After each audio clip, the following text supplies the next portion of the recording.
गिबियावनो आंनि बर' सानखान्थि चेनेलाव नोंथांखौ बरायबाय। पार्सेन्टेज बर'आव जौखोन्दो पार्ट 1। नोंथाङा जुदि दासिमबो आंनि बे चेनेलखौ साबस्क्राइब खालामाखैबा बे चेनेलखौ साबस्क्राइब खालामनानै ला आरो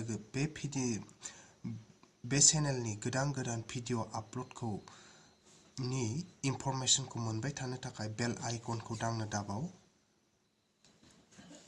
गिबि सोंथिखौ लानाय जाबाय। बे सोंथियाव दङ 44% of 512 is। अब्लाथाय बेनि फिननायखौ दिहुननो थाखाय गिबियावनो जों सोंथिखौ लिरना लाग्रोनांगोन। जों गिबियावनो सोंथिखौ लिरना लाबाय जेरै दङ। अब्लानिया जों दा इखौ बानायलांसै। याव 44% नि ओंथिया जाहैबाय मा 44 is divided by 100। ओमफ्राय of नि ओंथिया जाबाय सानजाब। ओमफ्राय 512 बेखौ लिरबाय। अब्लानिया दा जोङो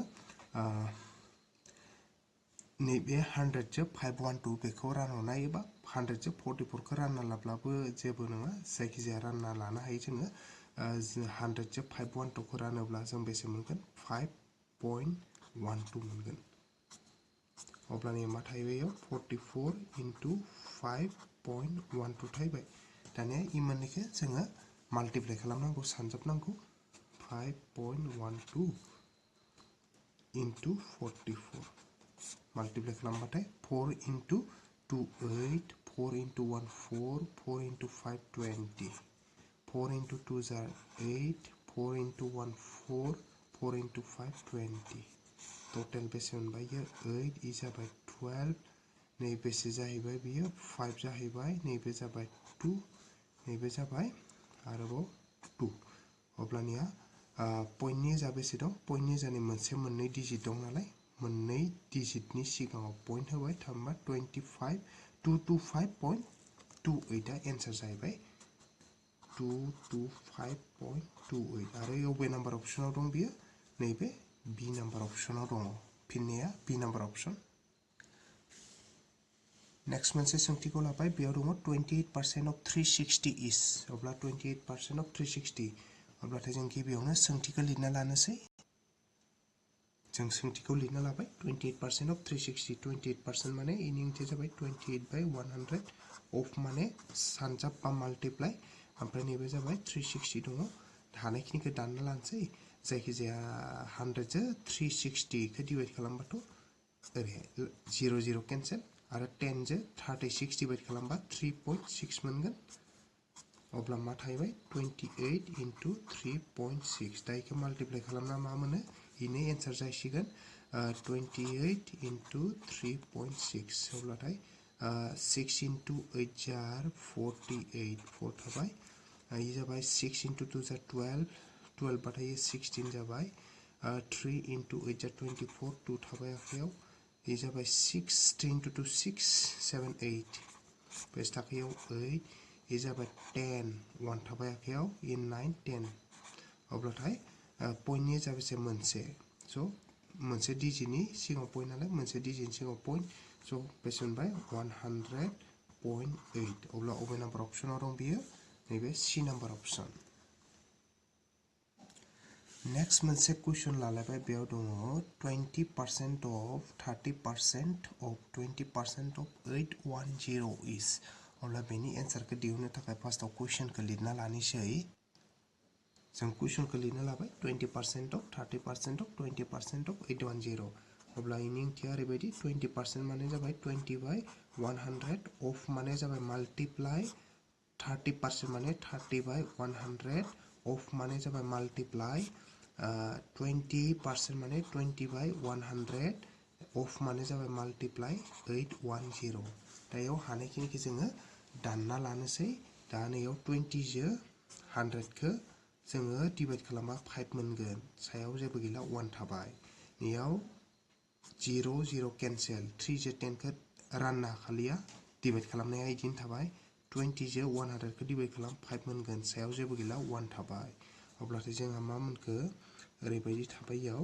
नै इयाव थाबाय 1/5 इन्टु इयाव थाबाय 3/10 इन्टु इयाव थाबाय सायाव 1 गाहायाव 5 इन्टु 810।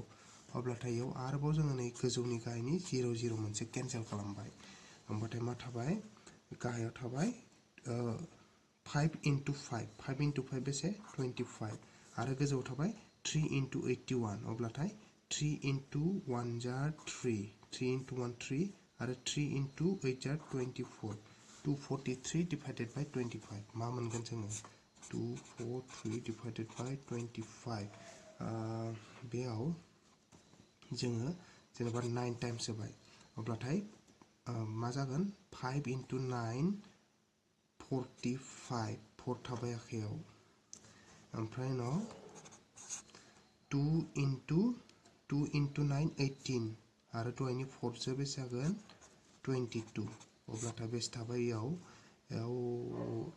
13 नि 5 थांबाथाय 8 इयाव थाबाय बेसे 3 नि 2 थांबाथाय 1 आच्छा इयाव पॉइंट होबाथाय 0 जाबाय होमबाथाय नेक्स्टआव हमना ला जों 7 खौनो होबाय दे बेसे मोनगोन 5 into 7 35 3 थाखाबाय आखायाव होमबा 2 into 7 14 15 16 17 अब्लाथाय मा थाबाय इयाव 5 थाबाय 10 नि 5 थांबाथाय पॉइंट थाखानाय 0 आरो 25 into 2 ब्लाथाय बेसे जायो 50 जायो सो आन्सारा मा जाबाय 9.72 जागोन 9.72 आव बे सी नम्बर ऑप्शना जाबाय नेक्स्ट मोनसे क्वेश्चन लाबाय इयाव दङ if 90% of x is 315 km then the value of x is आरो बे सोंथिया एसएससी कनस्टेबल 2013 एग्जामाव फैदोंमोन होमबाथाय दा इखौ दिहुननो थाखाय गिबियाव जोङो सोंथिखौ लिरना लाखादों दा जों क्वेश्चनखौ लिरना लाबाय क्वेश्चना दङ 90% of x is 315 km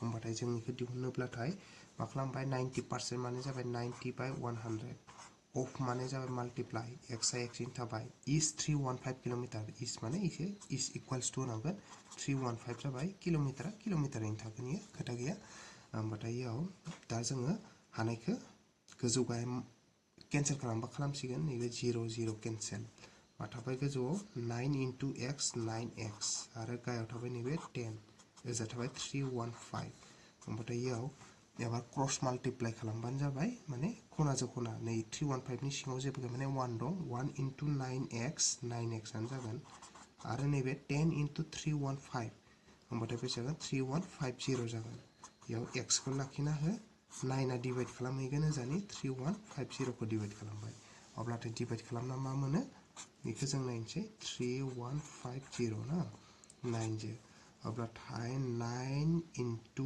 3 बाथाय जों मिथियो बेसे 27 अब्ला बेसे मा थाबाय इयाव आद्रा थाबाय बेसे रिमाइंडार 4 थागोन 31 नि 27 थांबाथाय 4 नैबे 5 आ फैबाय अब्लाथाय 9 into 5 बाथाय 45 होना जों मिथिखायो एबार मा फैगोन नै 0 फैबाय होमबाथाय 9 into 0 0 अब्ला बेसे मोनबाय 350 मोनबाय सो x is equals to बेसे इजे खौ डिवाइड खालामनायाव बेसे मोनदो 350 मोनदो सो आन्सारा 350 किलोमीटर जागोन आरो नै किलोमीटर फैबाय दं नैयो किलोमीटर गथे 350 किलोमीटर बे नैबे बी नम्बर ऑप्शन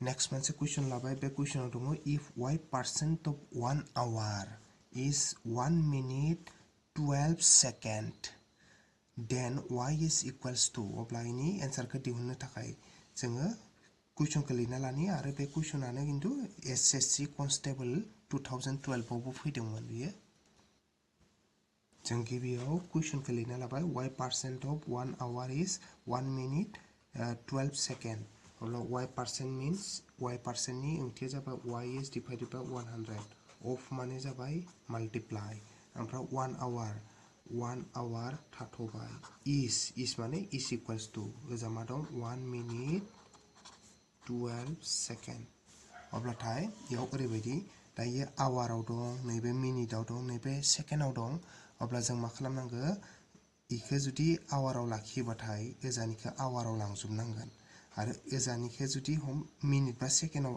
हमना ला मिनिटआव लाखिजोबोब्ला इखौ मिनिटआव लांनांगोन नै सेकेन्डखौ मिनिटआव लांनांगोन आरो नैबे सेकेन्डआव लाखियोब्लाथाय नैखौ सेकेन्डआव इखौ सेकेन्डआव लांनांगौ दा जोंनियाव बयनिख्रुइबो सहसिन नायनो थांबाथाय मा जुदि जों आवारखौ सेकेन्डआव लाङो जों मिथिगो 60 मिनिटआव बेसे 1 आवर जायो आरो 60 सेकेन्डआव 1 मिनिट जायो बेनिखायनो नैबे 1 आवारखौ जोङो सेकेन्डआव लांनि नैबे y बाय 100 थाखाथ'बाय इनटु 1 आवर माने जों मा मिथिखागौ 60 जेखौ माल्टिप्लाइ खालामनाय लोगो लोगो मा जायो इ थाङो मिनिटआव आरोबाव जुदि 60 मोनसे माल्टिप्लाइ खालामो 1 जो माने नै 1 आवर माने मा 60 इनटु 60 सेकेन्ड आरो इयो 60 इनटु 60 सेकेन्ड आरो 1 मिनिटआव बेसे सेकेन्ड इखौथ' जों मिथिखायो 1 मिनिटआव 60 सेकेन्ड होननानै ओमफ्राय नैबे 12 सेकेन्डआ थाबाय इयो प्लास जाना थासिगोन